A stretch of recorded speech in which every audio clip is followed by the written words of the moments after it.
Karl-Anthony Towns to the Knicks?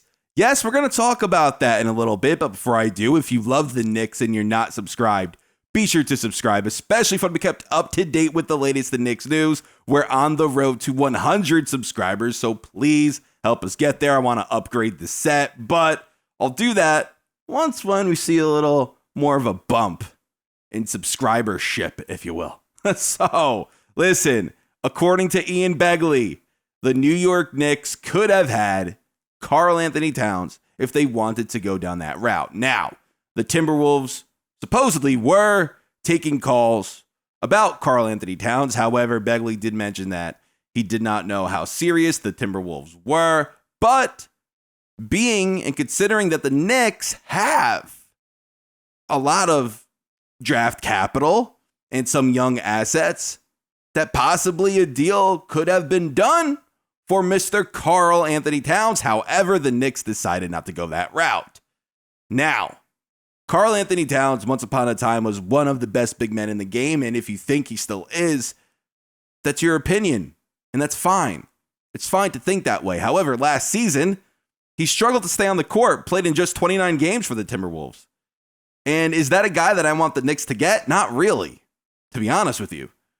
Especially with the amount that might cost the Knicks to acquire Karl-Anthony Towns. I don't know if he even fits here, to be honest. And also, you have Julius Randle. You could say what you want about him, but the fact of the matter is the Knicks, they're not in the playoffs without Julius Randle. So with that being said, adding Karl-Anthony Towns, what does that do for the Knicks? It brings in a player that was once a dominant big man in this league that might not be as dominant anymore and that struggles to stay on the court, especially now. He's 27 years old? He's getting older. And for basketball, he's got some mileage on him. And for basketball, as you're getting older and now you're struggling with injuries and you're a big man, that's not a good mix. Go and ask Yao Ming. So, Karl-Anthony Towns. I like him as a player. It would be a nice story if we were to acquire him. However, is that the direction that I think the Knicks should go? No, and I'm glad they didn't. What it would cost to go and get Karl-Anthony Towns, I would much prefer them going out and exploring a different deal.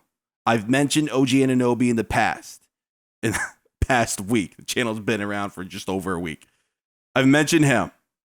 I'm not sure if the Raptors would want to trade him to the Knicks. His name has been brought up a bunch. I'm not sure if that would happen. But if you're going to trade draft picks, if you're going to trade young players, I would do it for a guy who could stay on the court, who's good defensively, very good. And Anunoby is one player that I would go out and explore. Karl-Anthony Towns, I wouldn't, just because he missed a lot of time last year. So I don't think it works. And especially with this history with Thibodeau, I don't think it's a good fit. Like I said, I'm glad that the Knicks didn't explore that route or go that route. So you guys let me know what you think about this down in the comments. Thank you guys for watching.